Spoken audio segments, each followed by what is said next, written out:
Mouth ulcer basically मुँह में छोटे-छोटे सोर्स या फिर घाव जैसे हो जाते हैं, छोटे-छोटे वुंड्स हो जाते हैं जो कि हमारे लिप्स पे अंदर की तरफ हो सकते हैं, गाल में अंदर की तरफ हो सकते हैं, जीभ पर हो सकते हैं, ऊपर पैलेट पे यानी कि तालू पे हो सकते हैं।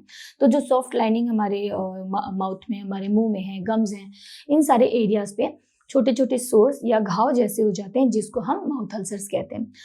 ये कई सारे कारणों से हो सकते हैं, कुछ आपको ब्रश करते हुए इसमें चोट लग गई या गलती से आपने बाइट कर लिया या उसके अलावा कई बारी जो डेंटल ब्रेसेस होते हैं उससे भी हो जाता है। साथ ही साथ अगर आप कोई माइनर कोई प्रोसीजर आप डेंटल प्रोसीजर करवा रहे थे, कोई कैविटी प्रिपरेशन जैसी कोई प्रोसीजर करवा रहे थे जिसमें माइनर सा कोई चोट लग गया या घाव लग गया, उसकी वजह से ये अल्सर्स हो जाते हैं।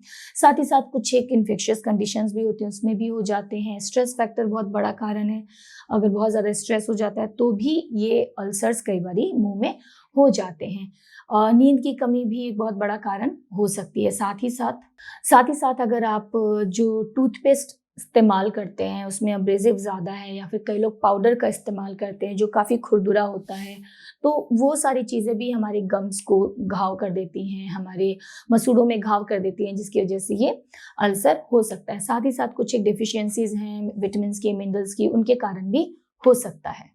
उसके अलावा कुछ एक अंडरलाइंग कंडीशंस, मेडिकल कंडीशंस हैं जिसके साथ में भी इसको कोरिलेट किया जाता है, जैसे कि डायबिटीज़ हो सकता है या फिर अगर वीक इम्यून सिस्टम है तो हो सकता है, एचआईवी की कंडीशन में हो सकता है, एड्स की कंडीशन में हो सकता है, इन्फ्लेमेटरी बाउल डिजीज़ है उसमें हो सकता है, सीलिएक डिजीज़ में हो सकता है, बेचेस डिजीज़ में हो सकता है। तो ये सारी कुछ एक अंडरलाइंग मेडिकल कंडीशन है जिसके साथ में माउथ अल्सर्स को कोरिलेट किया जाता है। तो हालाँकि जो ये माउथ अल्सर की कंडीशन है, ये सेल्फ लिमिटिंग है, यानी कि कुछ टाइम पे अपने आप ही ठीक हो जाती है। तो ये जो कंडीशन है, ये एज़ सच बहुत ज़्यादा कोई प्रॉब्लम कॉज़ नहीं करती है, लेकिन एक मेडिकल कंडीशन से ज़्यादा इसकी जो इम्पोर्टेंस है, वो ये है कि ये पेनफुल काफ़ी होता है और हमने मुँह से खाना है, तो कोई भी चीज़ हम मुँह में लेते हैं, हम नॉर्मल खाना भी खाते हैं, तो बहुत ज़्यादा दर्द होता है, बहुत ज़्यादा पेन होता है माउथ अल्सर्स के दौरान। तो ये जो कंडीशन है ये बहुत ज़्यादा अनोइंग, बहुत ज़्यादा पेनफुल हो जाती है, ये ज़्यादा प्रॉब्लम कॉज़ करती है। ब्रश करने के टाइम पे दर्द ज़्यादा हो सकता है, खाना खा रहे हैं स्पेशली कोई स्पाइसी है ज़्यादा सॉल्टी है या फिर खट्टा है, उसके टाइम पे बहुत ज़्यादा दर्द बढ़ जाता है। उसके अलावा कई बारी होता है कि हम पानी, जूस पी रहे हैं, उस कंडीशन में भी ये जो अल्सर्स होते हैं इसमें दर्द काफ़ी होने लगता है। तो ये जो प्रॉब्लम है ये ज़्यादा अनोइंग है।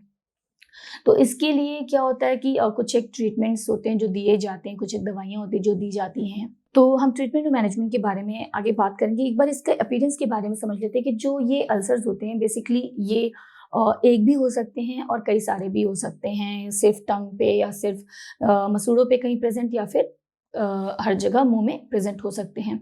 इसका जो अपीयरेंस होता है, जो इसका आउटलाइन होता है वो रेडिश हो सकता है और जो उसका सेंटर एरिया है वो व्हाइटिश, येलोइश या ग्रेइश हो सकता है, ये इसका अपीयरेंस होता है। तो इसका जो डायग्नोसिस या एग्ज़ामिनेशन है, यूजुअली हम विजुअली जब देखते हैं क्लिनिकली आपके डॉक्टर आपका जो ये अल्सर्स हैं उसको एग्ज़ामिन करते हैं तो समझ आ जाता है कि ये माउथ अल्सर्स ही हैं। लेकिन ये जो अल्सर्स हैं कई बारी कुछ और एक कंडीशन के साथ भी हो सकते हैं प्रेज़ेंट, जैसा कि मैंने अभी आपको बताया। उसके अलावा कई बारी कुछ एक इन्फेक्शियस कंडीशंस भी हैं, कुछ एक और अल्सर्स भी होते हैं जिसमें ये प्रेज़ेंट हो सकते हैं। तो अगर आपके डॉक्टर ऐसा कुछ सस्पेक्ट करते हैं तो उसके लिए अलग टेस्ट भी एडवाइस कर सकते हैं। लेकिन अगर ये सिंपल माउथ अल्सर्स हैं तो ये नॉर्मली देखकर एग्ज़ामिन करके पहचान में आ जाते हैं और उसके हिसाब से फिर इसका मैनेजमेंट और ट्रीटमेंट किया जाता है। तो जैसा कि मैंने बताया कि हालाँकि ये जो कंडीशन होती है सेल्फ लिमिटिंग होती है, लेकिन क्योंकि प्रॉब्लम ज़्यादा देती है तो इसको मैनेज करना, ट्रीट करना ज़रूरी हो जाता है।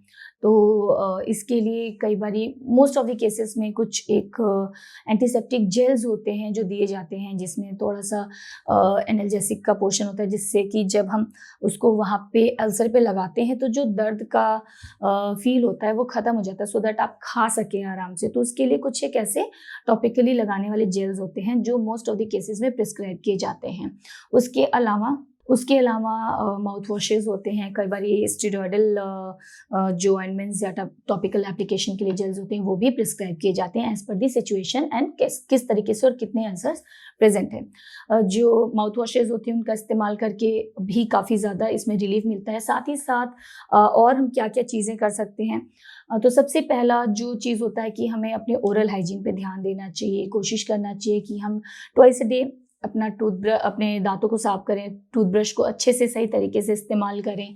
उसके अलावा फ्लॉसिंग भी बहुत ज़्यादा ज़रूरी होती है, रेगुलर बेसिस पे करना चाहिए। उसके अलावा आपको अपने डेंटिस्ट से रेगुलर फॉलोअप्स करने चाहिए सो दैट अगर और कुछ कंडीशन है, अंडरलाइंग कंडीशन है, उसको समझा जा सके और उसको ट्रीट किया जा सके। और अदरवाइज़ भी जो रेगुलर क्लीनअप्स हैं, रेगुलर आपकी स्केलिंग्स हैं, वो भी आपको अपने डेंटिस्ट से मिलके करवाते रहना चाहिए। साथ ही साथ अपने डेंटिस्ट से आपको सही तरीका क्या है ब्रशिंग का और किस तरीके से हम अपने ओरल हाइजीन को बेटर कर सकते हैं, इसके बारे में भी डिस्कस करना चाहिए।